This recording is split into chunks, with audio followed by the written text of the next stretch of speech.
Welcome back to Third Man In. I'm Zack Phillips, and in tonight's post-game stream, we're going to be breaking down game number 42 of the Toronto Maple Leafs regular season, losing to the Edmonton Oilers here tonight, 4-2 in the Leafs' fourth consecutive loss. Fourth consecutive blown lead. We'll break it all down. What went wrong here tonight?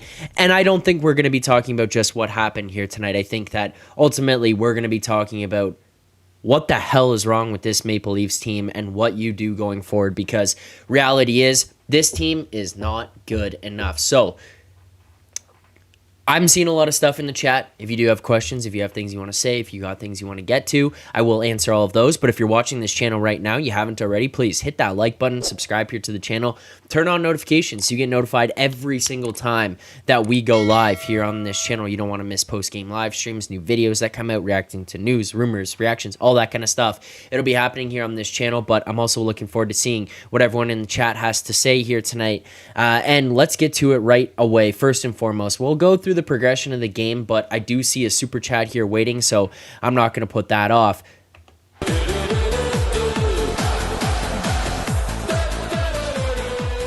Super chat from our guy Maxentius Decimus. Max, thank you very much for the super chat. But Max hitting the nail on the head here, and I think that this has kind of been the theme over the last little while. I also think that this has probably been a problem with this team come playoffs every single year, and people just look past it because you look at a couple of games where a couple of guys put up a couple of big numbers and you say, well, they had some points. They almost went point per game in the playoffs. And it's like, well, no, you're not looking at the full body of work. You're looking at 1 and 2. And Max is saying here, once again, 16, 88, and 91 don't look like $11 million players, and that is bang on. I mean, Nylander here tonight, I think he's kind of struggling a little bit with Tavares there. We saw it in the game against the Avalanche where Keefe had to move him up to the first line because he's looking over at Tavares, who has absolutely stunk over the last little while, and he's saying, how can you get anything done playing on his line? How can you accomplish anything alongside of him? He looks like he's skating right now with cement in his skates. I tweeted out during the game,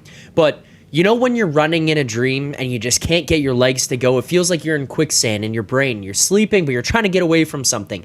That's how John Tavares skates right now. And I don't know if it's he needs a break. I don't know if he's desperate to get to this All-Star break, to get away, go on vacation, not touch the ice. I'm not sure what the problem is, but this has gotten to a point here where he has gone so far off the deep end, at least over the last week and a half, that he looks like a completely different player. Now you expect him to age, you expect him to kind of start to wear down at some point. He is older, he is getting up to that point. He's in the final years of his massive contract that he was paid here with the Leafs, but you don't really expect it to just fall off a cliff at some point halfway through your season, where all of a sudden, out of nowhere, you're just like, how the hell did this guy forget how to skate? How come he can't move his legs? Nylander struggling for it. Bertuzzi struggles for it. Bertuzzi gets demotions. That line's sitting. There has been a struggle there. So Tavares has not been good. As for Marner, he still has not played like the player he's paid to be the entire season. I would say, at least in defense of Tavares, other than the last week and a half, 2 weeks, is that for Tavares, he's been pretty much what you expect of him and what he's been his whole career, and that's power play guy, point per game kind of producer, good on faceoffs, whatever. Mitch Marner, on the other hand, is 26 years old, making $10.93 million, and somehow that guy has everyone in Toronto convinced he's a 100-point player, and yet he's done it 0 times in his career. I don't care about your fucking point projections, about how many he's expected to get, about how many he's supposed to have. He's never done it. Now, I understand in the shortened seasons, you're going to look at some of those. You look at McDavid, you look at Matthews, you look at the projections. Makes sense. But nonetheless, we still don't look at those players and say they did it. You still don't look at those players and say, well, Matthews was projected to get 85 goals, so we're just going to say that he did it. Marner has not done it. He has not hit the 100-point mark in his career, and yet somehow all these people on Twitter, every single time people go on there, sit there and say, well, Marner's a 100-point player. No, he's not. He didn't get 100 points. I get it. 99, it's close to 100. It's not 100. At some point, you got to look at 3 digits and say, hey, you didn't get the 3 digits. You're not a 100-point player. Move on from that. He's not. He's paid to be this superstar player. Him and his agent and his dad have convinced everyone that he's this upper echelon superstar player. He is not. Reality is there is different tiers of these guys, and Mitch Marner is not in the tier that he has somehow convinced everyone to be, and this body of work that he's put together throughout the first 40 games of this season has shown everyone that. He is not that player. You have to turn that on. You have to have that with you at all times. Matthews had a down year last year and still put up 40 goals. Do you know how hard it is to score 40 goals in a down year? There are guys who don't score 40 goals in their entire career. They just don't. He has not been good enough. William Nylander, I have mentioned it a little bit there, but he's still, over the last week and a half, 2 weeks, other than basically the San Jose game, has not been good enough over this last stretch. And this team as a whole, I've said it time and time again, but tonight's result was one of the most predictable things that could have ever happened once the Leafs took a lead. 2-0 in Edmonton, below that lead. Watch how McDavid and Draisaitl conducted themselves throughout the entire game. They obviously came out firing in the first period, but the Leafs find a way. They take a lead there, go into the second period, make it 2-0. But if you actually realize what's going to happen with this team, if you actually understand what's happening with this team, you would have known immediately this was an Oilers win here tonight.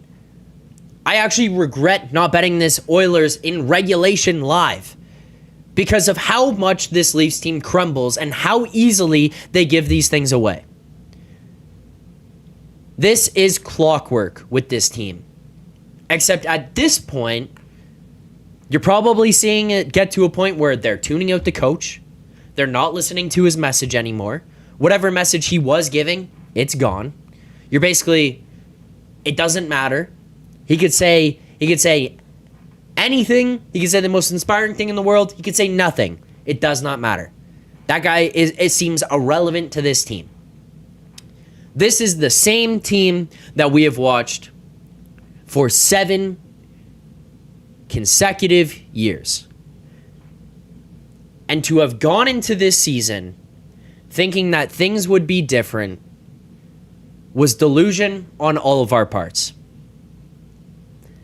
I genuinely felt that bringing in Bertuzzi's, Reeves, Domi, Gregor might start to influence the mentality of the players playing above them, the top 4 guys. It might start to impact everyone else that's involved and say, you know what? We need to buy in. We need to be this type of playoff team. We need to be these types of performers and buy into this system and take on this identity and this character. We were wrong. We weren't wrong about those guys coming in and bringing that stuff to this team. What we were wrong about was assuming that those top 4 guys who are paid all that money would actually adapt that. We were wrong in assuming that those guys who are paid that much money would actually have learned something after 7 years and get to a point where they could finally look themselves in the mirror and say, you know what? You gotta have a pair of fucking balls if you're gonna succeed here in the NHL and you're gonna go on and actually have any type of success in the NHL and win Stanley Cups and win playoff series.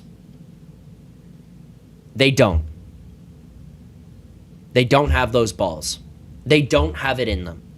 Watching McDavid, watching Draisaitl, watching McKinnon, watch those guys out on the ice. Watch Sidney Crosby. They get to a point on a nightly basis where you could tell they hate losing. The guys here on this team do not hate losing. Super chat here as well.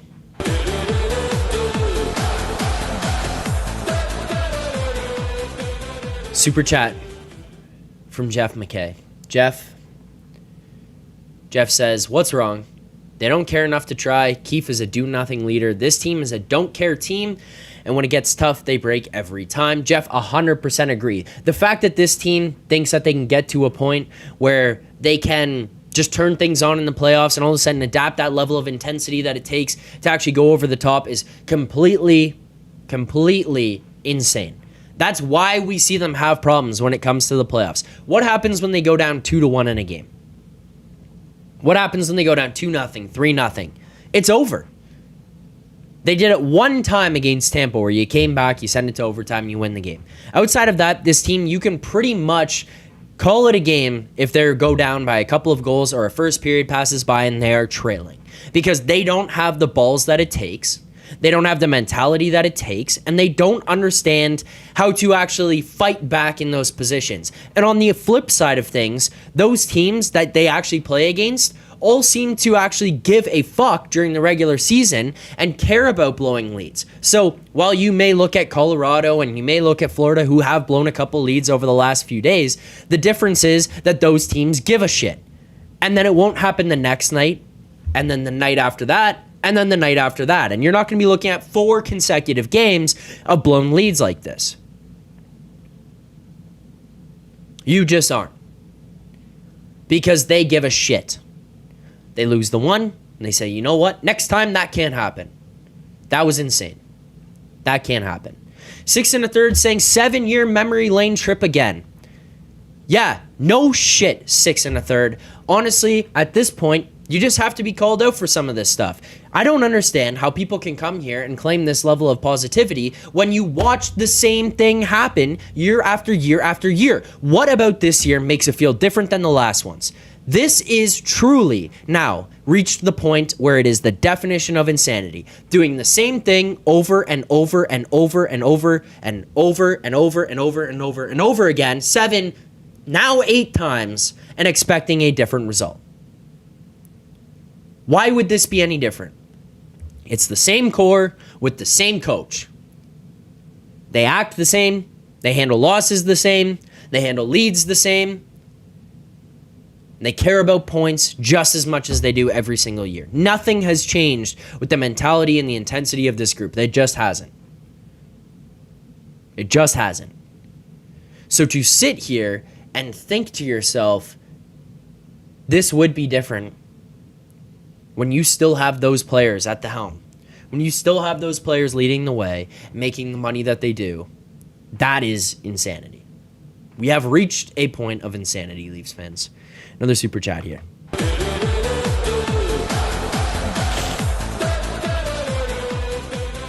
The Morning Star super chat. Thank you very much. The Morning Star says 4 losses in a row while blowing multi-goal leads. Is this the end of Keefe as a coach? If so, who replaces him? The Morning Star, I mean, we would hope so at this point. But truthfully, I don't think so. I don't think that this organization has the balls to do so. I don't think that they have the ability in them to say, you know what, the right decision here would be to make a change. Look at what happened with the St. Louis Blues when they were the last place team in the NHL. You fire your coach, you bring in Craig Berube. I'm not saying you automatically win a Stanley Cup, but it changes the voice, it changes the perspective, it changes how the players respond, it can change accountability, it can change a lot of things. To go status quo throughout this season is going to lead us to a point of just yet another lost, wasted season, in which if you look around and you look at these players who are being paid what they're being paid, and they're supposed to be as dominant as they are, you probably shouldn't be in a spot where you're just going to say, oh, status quo. But that's where they are. That's what's happening.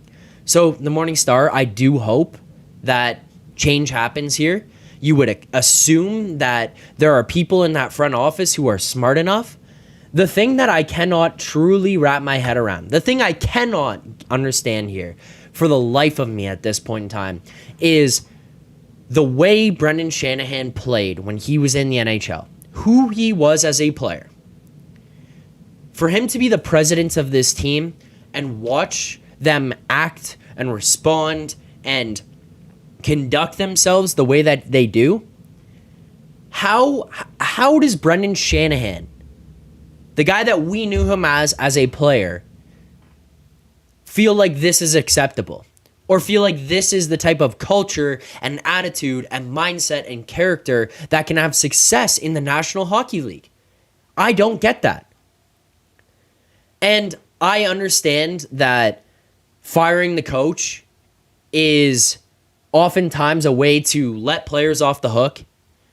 It's a way to excuse what's been going on. But what the hell are you supposed to do at this point in time? Marner, no move clause. Nylander, freshly extended. Matthews, freshly extended. Morgan Rielly, you're not trading that guy. The guy's been incredible. And what are you going to get for defense? What are you going to get as an upgrade on defense of Morgan Rielly via trade with Morgan Rielly? Seriously, what is going to happen there? What is going to happen? The honest answer is nothing. You cannot improve on Morgan Rielly in the season via trade. That's just not going to happen. It's got to be through free agency, or you're going to have to likely trade something massive, in which is going to be very difficult to do because, by the way, Morgan Rielly, also no move clause. There are immovable contracts up top. If you need a culture change at this point through 42 games, it ain't coming via players, guys. You've got Gregors, Benoit, McCabe, Morgan Rielly having an incredible season. Matthews and Nylander putting up great numbers. You brought in a different perspective and grit via Max Domi, via Tyler Bertuzzi. You brought in different aspects. It's time for something else to change.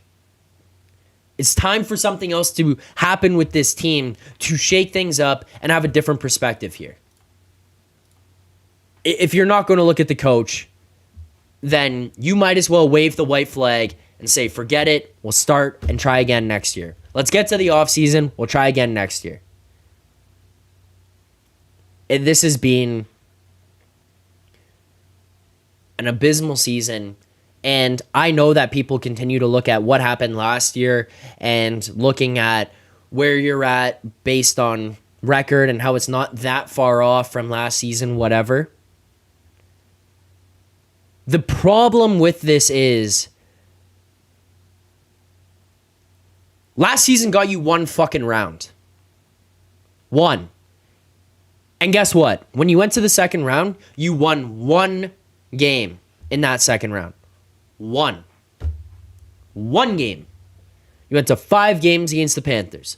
Now, the Panthers played an incredible series. They played an incredible playoffs. They obviously go on to win, or to the Stanley Cup. So, kudos to them for the success that they had when it came to the playoffs.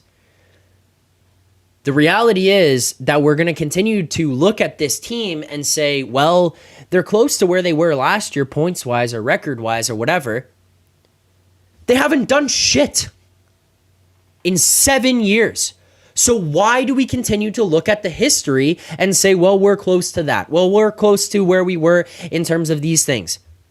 They didn't work. So why do we want it to be the same? These things need to change. You need new eyes. Look at what happened with the Oilers. Jay Woodcroft took them to the Western Conference Finals. Start the season, shit, gone. Knobloch comes in. 10-game heater. Lose a couple games, 10-game heater. Lose a couple games, 10-game heater. Like, you get a different voice in there. You get a different perspective. You get some different ideas going on. You get a coach who looks at things differently. Looks at players differently. It can change how things are run. It's time. It's time for a change. And honestly, at this point, you know what? This isn't even about whether Sheldon Keefe's a good or a bad coach. You can have your opinion on it either way. I'm not even going to go there. This is straight up just the point of something needs to change, and you can't get rid of players. So Sheldon Keefe has to go. Like, he has to go. There's just no excuse. You come out of this losing more games like this. You don't do anything. You are admitting to the team and the fan base that you don't give a fuck. You just are. Couple more super chats here.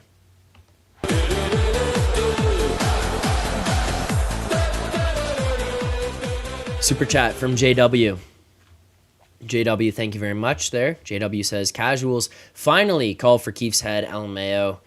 Hashtag fire Keefe. JW has been in here every single chat from the beginning of the season before I could even get the show started saying hashtag fire Keefe. So kudos to you, JW. You were on top of it early there. Another super chat.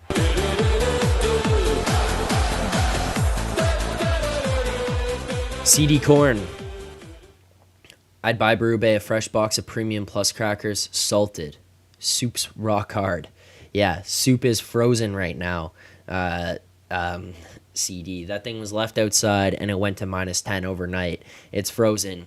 But yeah, new coach in here, I think would be just a fresh feeling for everyone. It feels like there's just at least a weight lifted. Keefe has been here for a while and we just haven't seen success on him for anything other than the regular season. And at some point, you just have to say enough's enough. Good coach, bad coach doesn't really matter because you can at least look at the team and sit here and think, well, there's not too much we can do with this roster at this point in time that's going to be drastic. The result is going to have to be the coach. And sometimes that can at least send a wake-up call throughout the rest of the organization and the rest of the team. Another super chat.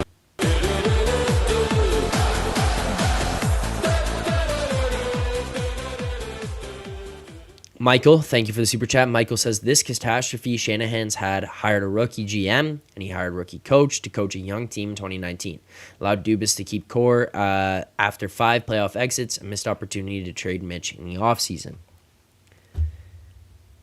Yeah, I mean, I don't disagree. I think that there's obviously things in hindsight you can look at. Keefe did a good job, I think, when it comes to the regular season. The point is, and I was not opposed to Keefe. The point is literally that you went to the playoffs, you lost in the first round. You went to the playoffs, you lost in the first round. You went to the playoffs again, you lost in the first round. Then you finally go to the playoffs, win a round. Then you go to the second round, and you win one game. Like, at some point here, are we just going to say, like, okay, yeah, playoffs, we're happy to get the one round. We're happy with one. One's fine. We're good with that. We'll move on after that. No. The goal is to win a Stanley Cup.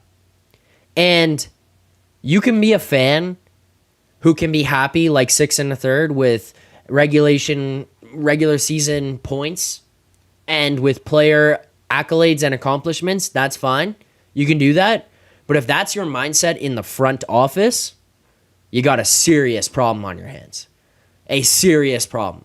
So if the GM of this team and the president of this team and the coach of this team think the same way that some people who come to the chat, like 6 1/3, not afraid to call you out there, or people on Twitter think, where it's, hey, we're fine. We're just happy to go to games and watch goals and that's it. We don't really care what happens in the playoffs. Then get them the fuck out as well. Waste of time. Wasting everyone's time.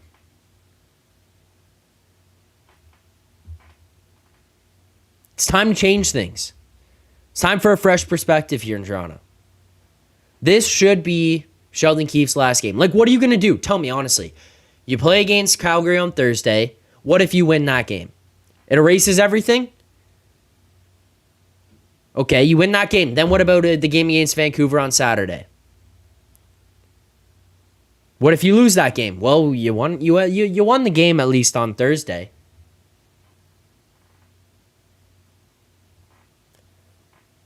Yeah, this is it, you need to be calling these coaches who are out there right now, seeing who else is available, and looking to make some changes here. If you aren't, this organization has no shot and never had a shot. Because they are an unserious group if that's the case. Another super chat here.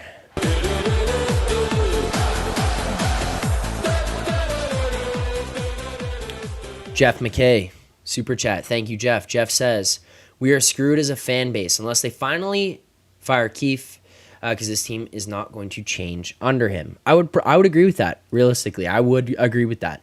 I think as far as where it's at, like, we've seen now the same thing for 7 years. Like, we've seen the same mindset. We've seen the same level of care. We've seen the same attitude. We've seen the same way to lose games. We've seen everything has been the same. And you know what ultimately has been the result of all of it?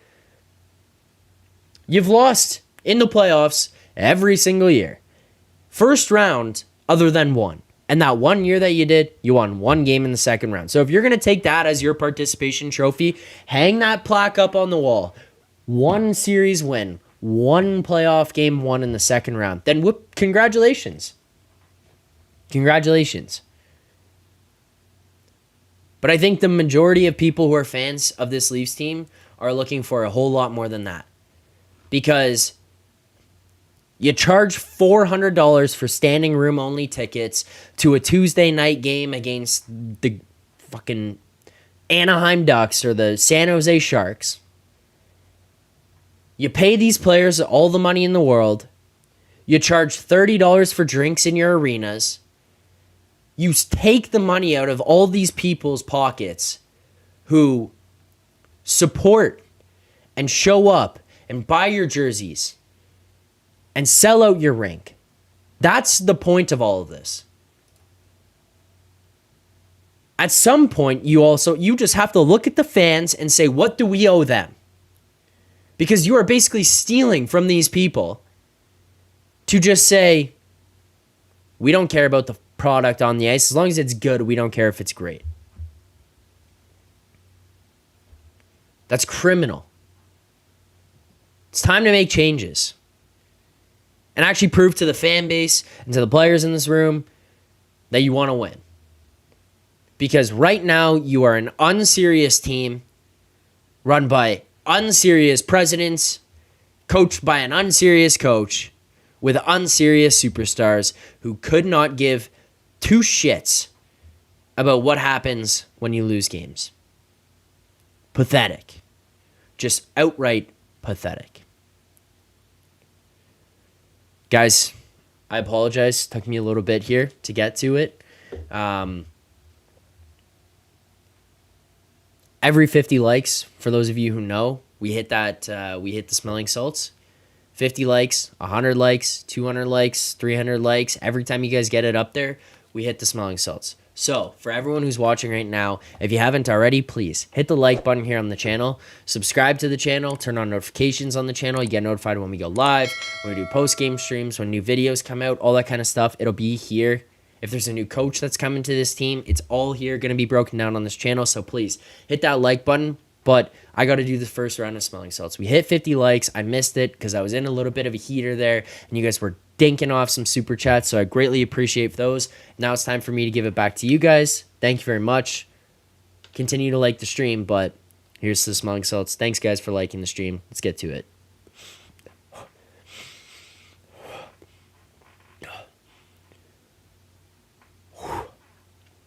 All right. There you go. Oh, that is ripe. All right. I got a lot to say about tonight, because the other thing here I want to also just remind people of or talk to people about is tonight's game was one of the most entertaining games I've seen this season. That was some electric hockey. And I don't think we should lose sight of that and the fact that this was a good game. This was an exciting game. But we do have to also stay in check here in that this is a game the Leafs lose. This is a game they blow the lead. You played in this exciting game where you played up to your opponent and yet you still lost. So you blow a lead to the Islanders. You blow a lead to the Colorado Avalanche. You blow a lead to the Detroit Red Wings. Now you blow a lead here tonight to the Edmonton Oilers. This is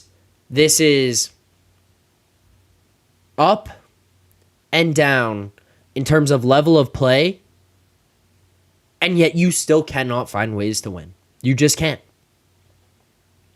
Vincent Lee, tonight's game was good, but again, tonight's game was almost like playoff hockey, and that's why we lost. Craig Harrison, the game was good, but again, the Leafs have no production in the third. It's a broken record. This is the point, right? It's the same thing every single time. We come here and we have the same conversation because they lose the same way, they play the same way, they blow the leads the same way.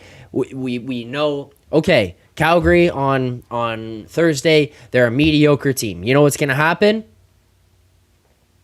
You're going to go into that game against Calgary, probably win a close one because you're going to play a mediocre game, find a way to get through it and win that game.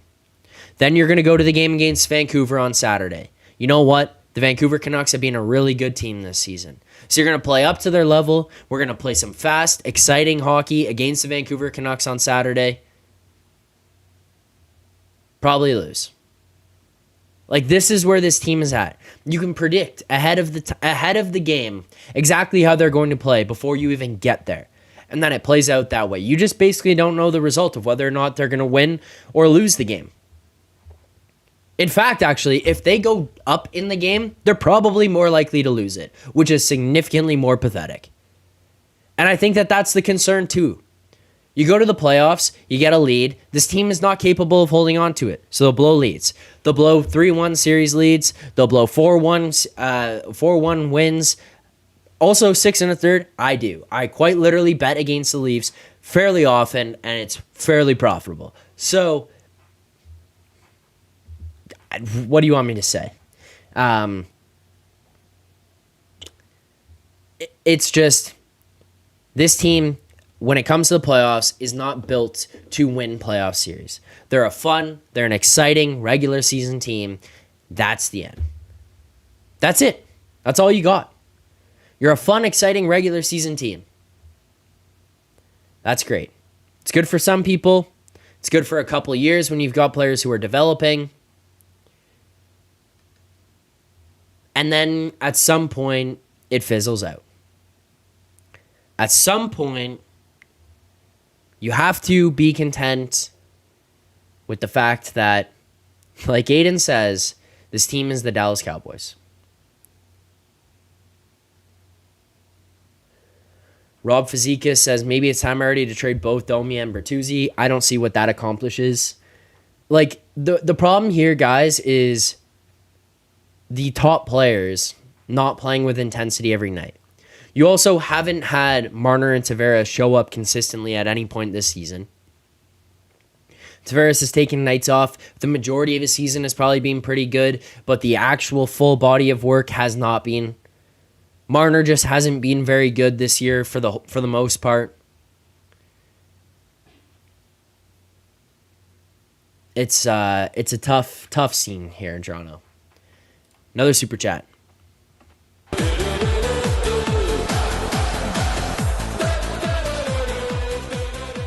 Phenom, appreciate the super chat there. Phenom says, if Sens sell as expected, would you do something where Toronto moves Brody Robertson picks for Chikrin / Giroux? Is this team even fixable to trades? Phenom, I don't really know. I see a question here in the chat that is kind of where we have to go with this as well.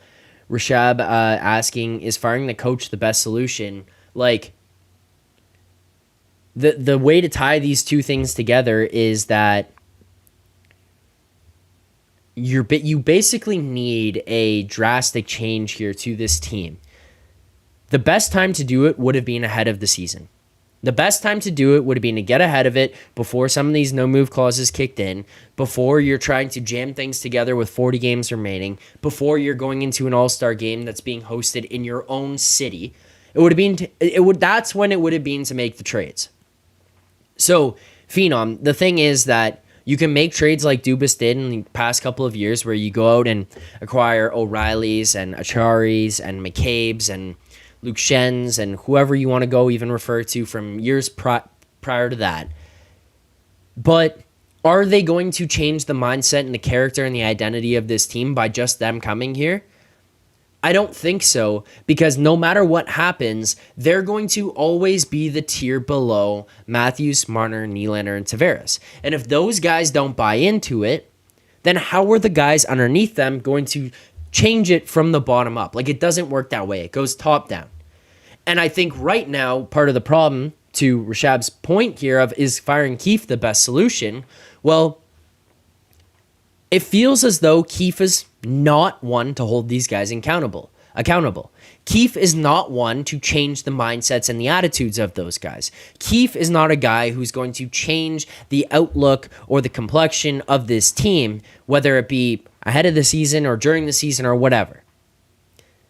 So, as it feels as though as active as you could be, as prepared as you could be at the trade deadline, as much as you might want to move players or assets or whatever and bring other people in, it feels like no matter what happens, the change needs to start at the top. And I'm not even necessarily talking about coach. I'm talking about those 4 guys. I'm talking about Matthews, Marner, Nylander, and Tavares. Those guys are the ones who need to change their identity and change their character and change their outlook.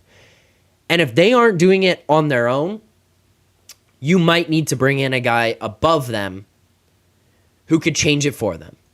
You might need to bring in a guy above them whose only player, other than the last week of the last 5 years, player that they're going to hold accountable is William Nylander.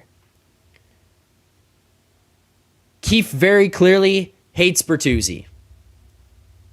I know that he's been inconsistent a little bit here in Toronto, but could that possibly be a coach's issue? Because guess what? Bertuzzi hasn't had that problem throughout his entire career. We've also seen other players come to this team and struggle to fit in here. And then they go on to another team after the Leafs, and they seem just fine again.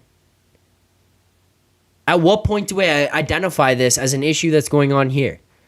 Whether it's the team attitude, the team mindset, if it's just pushed down from the top guys, or if it's a coaching issue.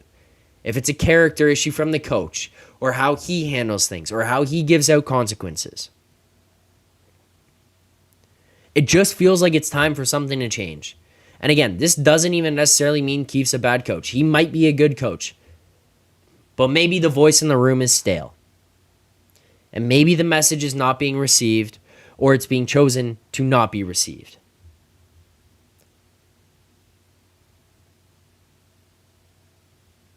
You need the top guys to buy in. And maybe having someone come in here with a harsher voice or a stronger opinion or a little bit of a stronger demeanor might be the answer. Another super chat.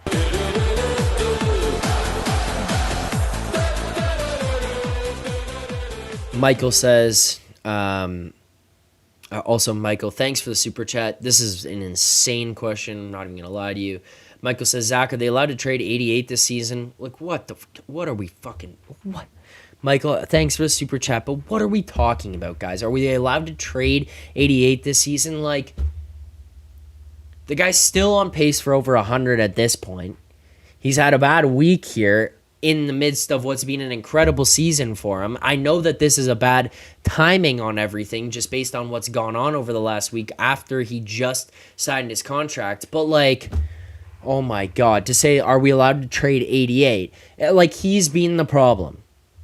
I get maybe the contract might be a problem moving forward, but to act like he's been the problem when he's had a bad 4 games now, or whatever it is, 3 games, 4 games, I don't know.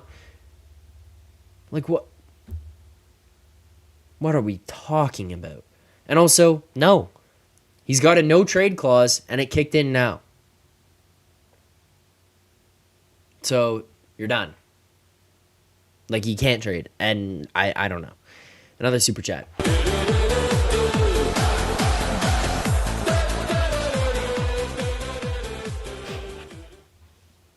Shout out to my guy, Leo Kovikov. Leo says, we pay the core for an insane amount of money, and all they give us is this, pure larceny. Keefe must go as well. His decisions have been questionable.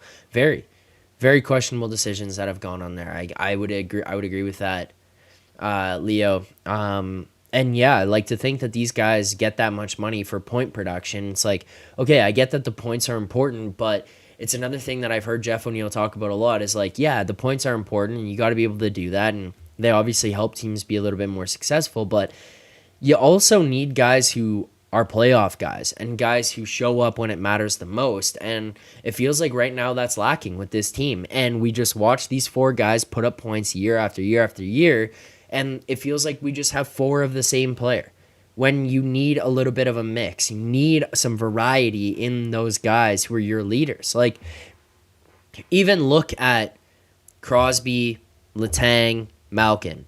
Just amongst those 3 of them, you get a little bit different of everything, whether it's attitude or it's style of play or it's your intensity or whatever it is, your demeanor. Like, Malkin could swing his stick at somebody's head at any given moment, whereas Crosby seems to mostly be calm, cool, and collected, or like he's kind of water off the back, but he's always pissed off because he wants to win. Or Letang, who could be a little bit of a firecracker and physical. Like, you got these different pieces. Look at Colorado. McKinnon looks like he wants to kill somebody every single time he goes out on the ice. Cale Makar's face looks undeterred at all times, but the way that he plays is mean and aggressive and intense. He hits, he's physical, he's hard back on pucks, he's quick at getting things out. He's also an extremely talented player with the puck. You have different pieces in the mix of all of these things, and yet the Leafs have 4 of the same.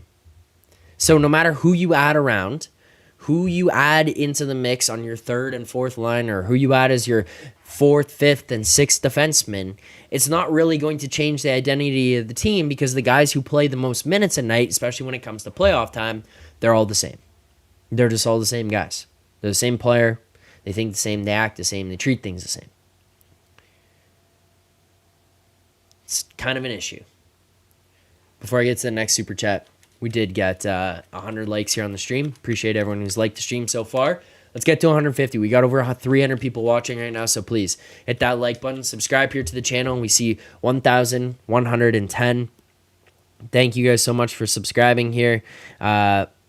It actually says that we're at 1,116 right now, so thanks to everyone who's subscribed to the channel. Please continue to hit that subscribe button if you're watching right now. If you haven't already, like the stream, subscribe to the channel, turn on notifications.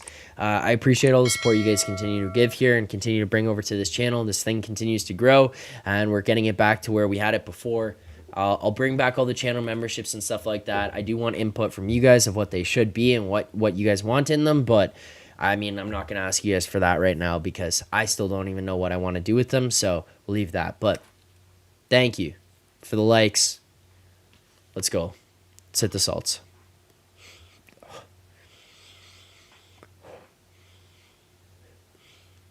Whew.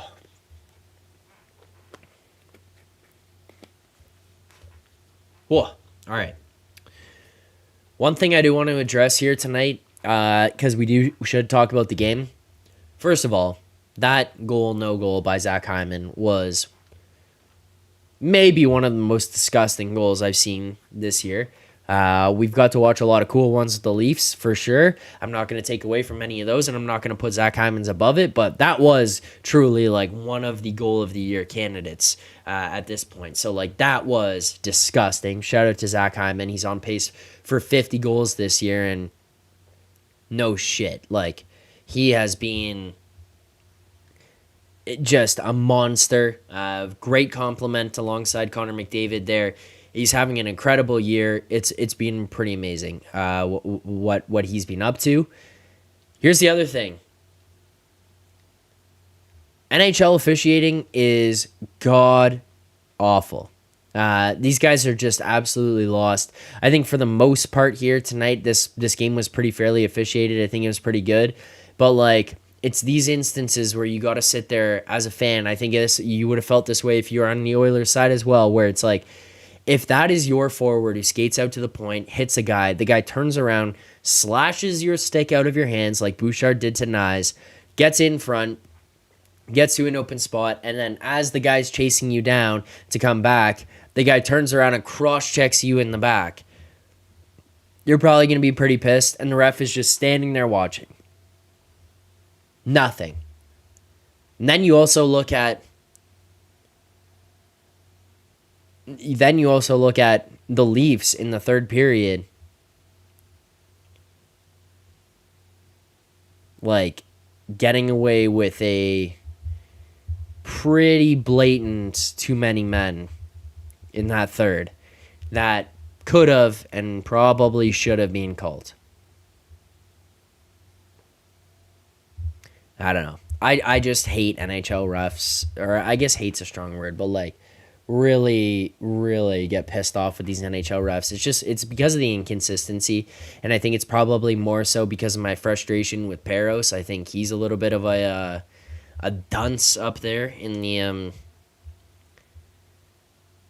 the Department of Player Safety, but what can you say? It is what it is.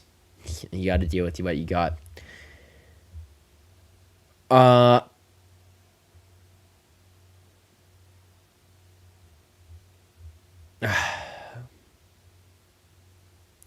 don't know. I don't know, guys. I'll just kind of briefly recapping. Hot start to the game for the Leafs. I mean, you come out, that's a beautiful goal by Matthews. Great pass by Marner across two. You get into the zone 27 seconds in. You're hard on the puck. You win a battle. Make a play back. Matthews coming up top. Make a play back to Marner. And then as soon as he's going around, you confuse the defense because Matthews comes around the other side. Marner, a beautiful cross-ice pass to feed him there, where now you've got Skinner trying to go side to side. Matthews pretty much has one of the easiest goals he's going to score in his career there, firing that thing into the empty net. That's a beautiful play, a beautiful pass, a beautiful goal. So shout out to that. But you at least came prepared. But you also came prepared on Saturday, and you took a 3-0 lead against the Avalanche, and you blew that one too. So at this point, it's like, show up prepared, don't show up prepared. What does it matter with this team? Who the hell knows? But yeah, good start. I mean, Domi Yarncroke play where Domi goes across to Yarncroke. Yarncroke one touch passes it across to Bertuzzi, who gets a stick on it, hits the post. Beautiful puck movement there. I think that they started pretty decently, but I also feel like a disservice is being done to these guys. Like Domi, Yarncroke, and Robertson, points-wise and production-wise, were one of the best third lines in the entire NHL, and yet Keefe absolutely hates Nick Robertson. So Nick Robertson, you're off to the press box. And then now Nick Robertson is in and out, in and out, in and out. Kind of feels like he gets put into the Timothy Liljegren position that he was in last year. An uncomfortable spot, to say the least. One where you feel like you're not trusted. You start to not trust yourself. Now you're going to make all these mistakes and stuff because you're not trusting yourself to go out there and play your game. And because it feels like the coach hates your game. So now you're trying to do something else, and maybe you're not executing it as well as you should be. Feels like that's a mistake there too. But even with Robertson, I've kind of said before, it feels like he's in a position where he's doing cardio on a lot of nights. They've been productive. Okay, you don't want Robertson out there. Well, then they go and put somebody else on that line. You put McMahon, you put Gregor, you put whoever. The line seems to do well, and now you've all of a sudden thrown everything into disarray. You've got Nyes down on third lines and fourth lines. You've got Bertuzzi going to that line. You've got everyone moving around. You got guys playing different positions. You've got guys taking different minutes. Like, it's getting to the point of just being bonkers. I like the consequences for guys where it's like you're not playing well. You're going to be in a spot where you have to give consequences to send messages to the team, to players, whatever. I'm fine with that. But it's like the inconsistencies. Like, go down to the fourth line. You played like shit. Oh, you played like shit again? How about you go back to the second line? Like, what the fuck are we doing? We're doing these fake messages to players, to teams, to whatever. Like, there's no consistency to how you want to run stuff on a nightly basis. There's no consistency from a night to night. There's no consistency from the start of the game to the end of the first, to the end of the second, to the end of the third. Everything changes with your plan. And as things should be fairly fluid, it's just they shouldn't be like you're starting a new game every time you go out on the ice for a different period. Like, that stuff makes no sense to me. How can you be bouncing around off the walls like that throughout a 60-minute game? I just don't understand that. I don't understand how you get to that point. It's a weird situation right now. Another super chat here.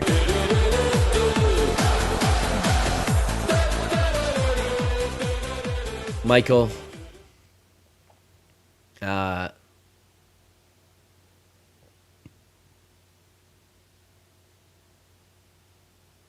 thank you for the super chat. Michael says, Zach, I did say 88 is a problem. You mentioned the core 4 is a problem, which I agree. We won't trade 34, 88, right? We can't trade 91 and 16. So as I said last chat, fire the coach, wait till 91 and 16 end the contract. I mean, yeah, you can't. This is the problem. Like, I know everyone wants to say this, and like it's fun to go on about like, oh, just let him walk because you don't like him, whatever. fine, but like you cannot let you cannot have Marner walk as a free agent and get nothing for him. You just can't. Even if you get like picks, even if you got a 7th round pick, it's better than giving him up for nothing. Like, it just is. You cannot just let this walk. Like, I don't know. And I see another super chat here from Michael.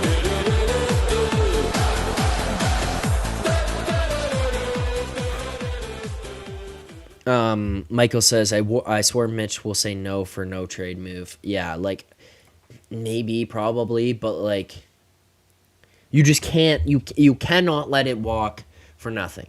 So I don't know what to say to you there. You have to get something. You have to get something. Also, we hit 1,120 subscribers. Thank you guys. Let's get it to 150.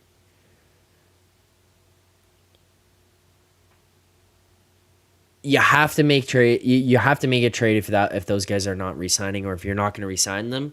But to the point is like, no, you can't trade Matthews. You shouldn't trade Matthews, I don't think. You could have traded Nylander. I wouldn't have traded him. I think you can't obviously trade him now because of the clauses in the contract. You can't trade Tavares because no one's going to take that on. He's also got a no move. You can't trade Marner. He's got a no move. Like, you got to make a change. The only plausible option here is the coach. It just is. Like, if you're going to go process of elimination of things, your realistic move is the coach. And if you're not going to do that, as I said earlier, and I will continue to say, you're waving the white flag on the season. You're telling the team, you're telling the fans, we don't give a fuck.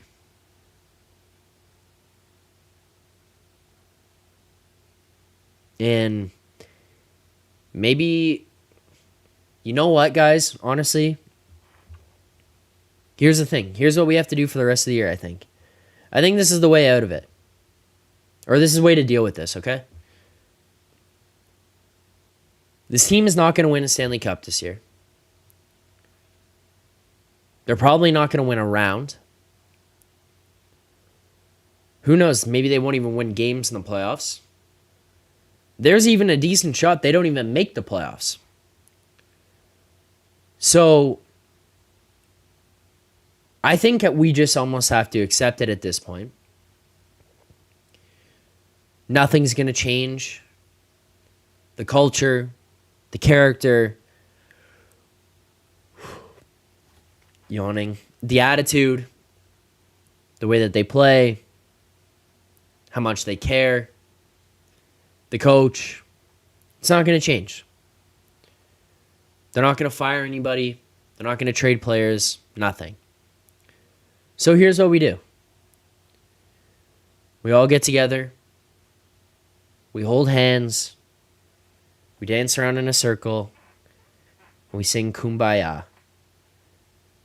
We stop caring about the points, the wins, the losses, the overtimes. We don't care about the records, the playoffs, the Stanley Cup. We're not in it for that. I'm only here to see Willie 120 points. I'm only here to see Matthews 70 goals. I'm here to see Morgan Rielly, his best season with the Leafs.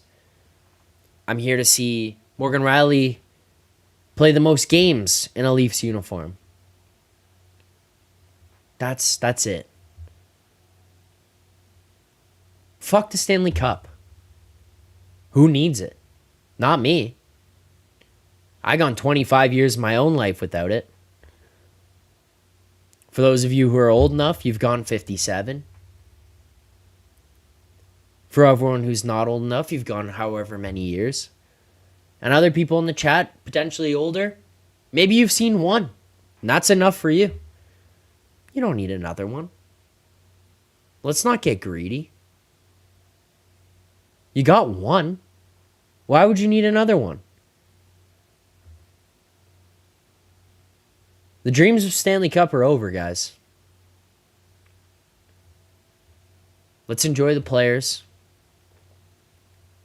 Let's enjoy the records. Let's enjoy the points that they put up in the regular season. Because that's all we're going to get. I don't need a Stanley Cup, guys. I don't need playoffs. I don't need playoff wins. I can't possibly be bothered anymore from this moment on. Because I just don't care. We don't need to see cups. I just want regular season points. Give me 100 points in the regular season. 70 Matthews goals. A Rocket Richard. Maybe a Hart Trophy. And then I'm content. We get to the summer. We take a break. We get tanned. We play golf. Play as much golf as the Maple Leafs. Maybe we go to some Leafs charity events. That's it. Seems like a good time to me. I don't know. I think that's the way to handle this. We just admit defeat. The team admitted defeat. White flag. It's over. Spend games. Give me the boys. Tearing up the All-Star game. It's over. It's over, ladies and gentlemen. There is no Stanley Cup in this team's future. We'll just give up. Sheldon Keefe, you're not going anywhere. That's it.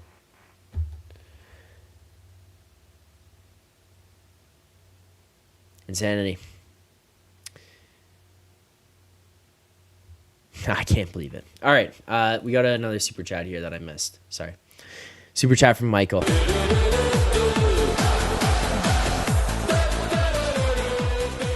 Michael, thank you for the super chat. Michael says, I meant 88 is not the problem, but only thinking, is there any option after you think clearly beside waiting 2 years? We have no option. Any suggestion? I don't know what to tell you, man. I don't. I literally don't. You can't trade Marner. You can't trade Tavares. You can't trade Willie. You can't trade Matthews. You approach whichever one of them that you want to get rid of. You ask them if they'll give you their list of teams. Then you start calling on other teams to see if you can move them. If you can't, you can't. Like, I don't know. I don't know what to say. There's no fucking solution here because you just waited and you wouldn't trade the guys. You wouldn't trade anyone. So what are we talking about?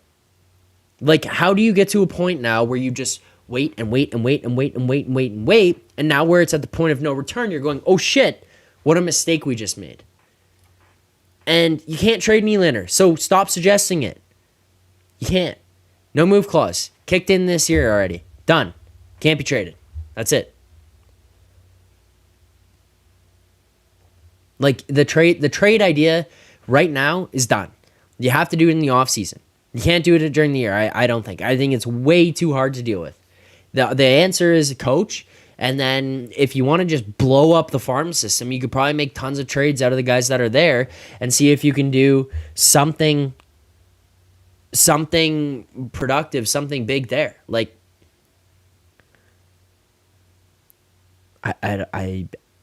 yeah, that's, but I think that would be a waste of time. 6 1/3, they won't win. They're not good enough. Also, people asking who the coach, I don't know. I think the guy that I call or should have called already would be Craig Berube. He did it before. He's a different voice. Maybe he's not definitively a better coach than Sheldon Keefe, but maybe it's just a different voice. He got a less talented St. Louis team to win a Stanley Cup. They're a better team, I would 100% say that, and they won the Stanley Cup, and they deserve to. But that's 100% a less. It's undeniably a less talented team. I don't know. Berube is probably the guy I call. Quenneville's unequivocally one of the best coaches in NHL history, but who knows what the NHL would do there? Who knows how MLSE would receive that? And who knows how Leafs fans receive that? I don't know. If it's just about winning, then get what's his name? Quinville on the line. But who knows? Like, I'm not calling Woodcroft Dart guy.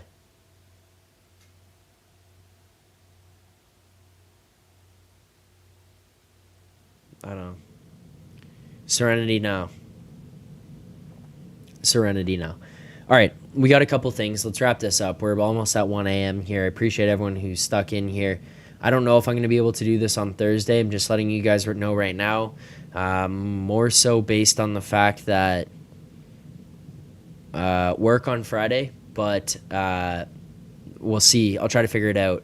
I do appreciate everyone who tuned in here today. We do got a couple things to go. If you're watching right now, please hit that like button, subscribe here to the channel, turn on notifications, all that good stuff, all that fun stuff. It's easy. Let's get this thing up to 2,000 subscribers here, guys. If you're watching, you haven't already, I mean, there's 60% of the people who view this channel or watch these videos, whatever it is, who just have not subscribed. It takes 2 seconds. Hit the subscribe button. You get notified every single time more content comes out. Hit the subscribe button, please. I do appreciate it. Couple more things. And Gord, yes, serenity now. Serenity now. Let's get to our play of the game.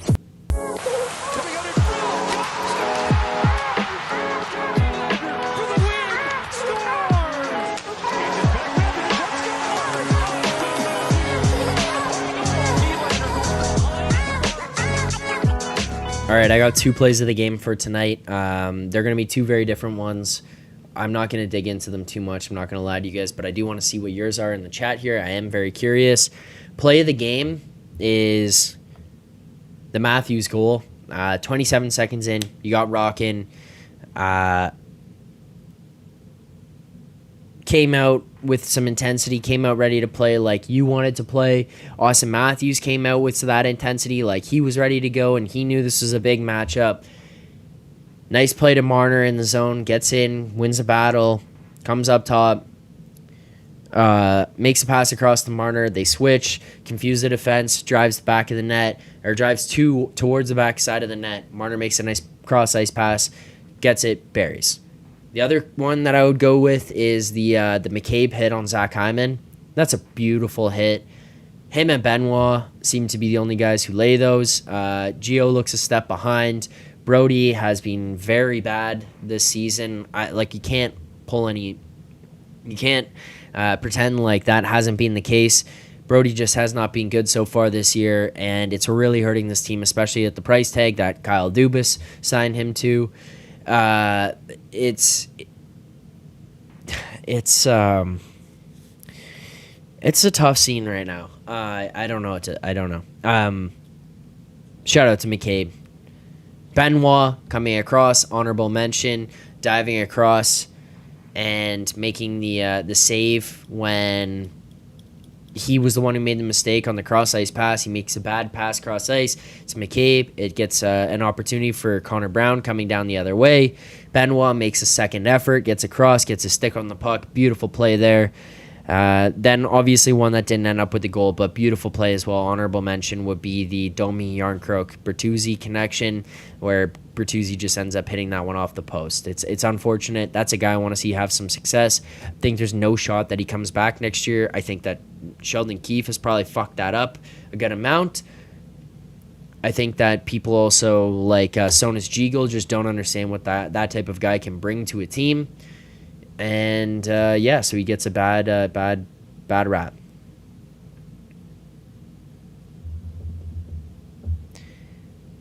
Tough. All right, super chat here as well.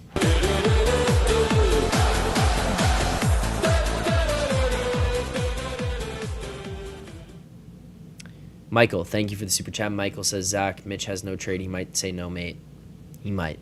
It's exactly the point. Like, you saying, oh, who do you trade? Who do you trade? Do you trade to this guy? Do you trade that guy? Like, I don't know. What do you want me to say? Like, they could just say no.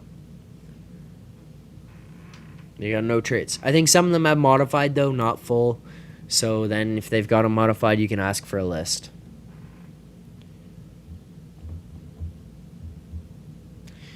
All right.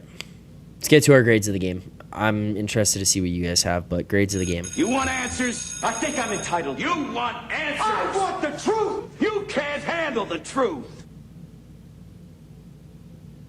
Grade of the game for me.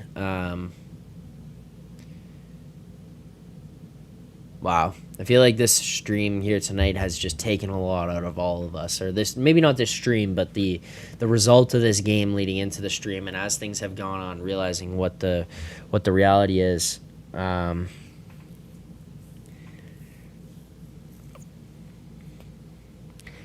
think grade of the game is probably actually like, I think the grade of the game is probably actually a B plus or B. Yeah, actually played pretty well. Jones had that terrible goal, the Draisaitl goal that he allows. Brody, a terrible play on the Hyman goal that was ended up called no goal. Brody, also a terrible play on the Derek Ryan goal where as the play comes into the zone, he's got forwards coming back. He's got two Oilers going the other way on Morgan Rielly, and he decides he's going to step up and try to attack three guys on the guy at the front. Now Morgan Rielly's left defending a 2-on-1 down low. Like, stupid play, brain dead play there.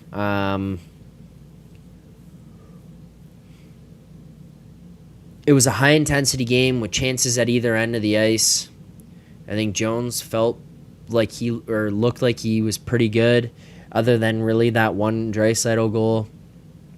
I don't know what he's supposed to do on the Derek Ryan goal. Like, he's got to face the guy coming from behind, and then a guy's got a point-blank shot in your slot from 5 feet away. Like, I don't know. You can't blame Jones on that. And then the last one is Jones is getting screened by Matthews and not McLeod. Matthews and who was that actually in front of the net? Fogle? Was that Fogle with Matthews tied up in front? He gets screened by them, and McLeod comes around, puts it in far side top corner.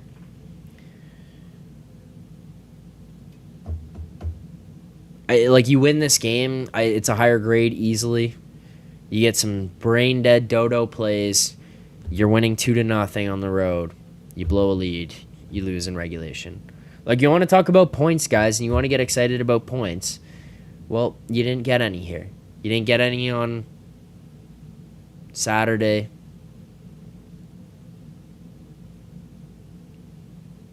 You didn't even get any on Sunday. Did you? No.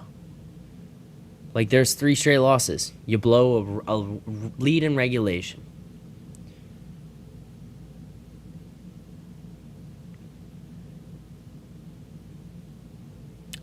I think that's going to do it for tonight's stream. I appreciate anyone who showed up here tonight. I appreciate all the new people who came to the channel. I appreciate all the old people who came to the channel. Thank you guys so much for showing support continuously, for showing support to me, to the channel, to the videos, the content, everything like that. If you do have suggestions, if you have things you want changed, if you things you want added, please feel free to message me on whatever platform or leave comments on the video, leave comments on the channel, in the community section, whatever's easiest for you guys. But I want to read all those. I want to know how you guys feel about things and what else I can add and do better going forward. As far as attitude-wise and emotion, that's not going to change. So some of you who are going to be looking for those changes, just reality is they're not going to be coming. But yeah, if you're looking for other content stuff, please let me know. Thank you guys so much for tuning in here tonight. This is being game 42 of the Toronto Maple Leafs regular season, losing this one in regulation after blowing a 2-0 lead against the Oilers here tonight, moving to 21-13-8 on the season. That would be a 500 team. A 500 team for the Maple Leafs, 42 games through the season. Thanks so much for tuning in here tonight. I appreciate the support as always. Look forward to seeing you guys real soon for more post-game breakdowns. Until then, keep rooting for the Leafs fans.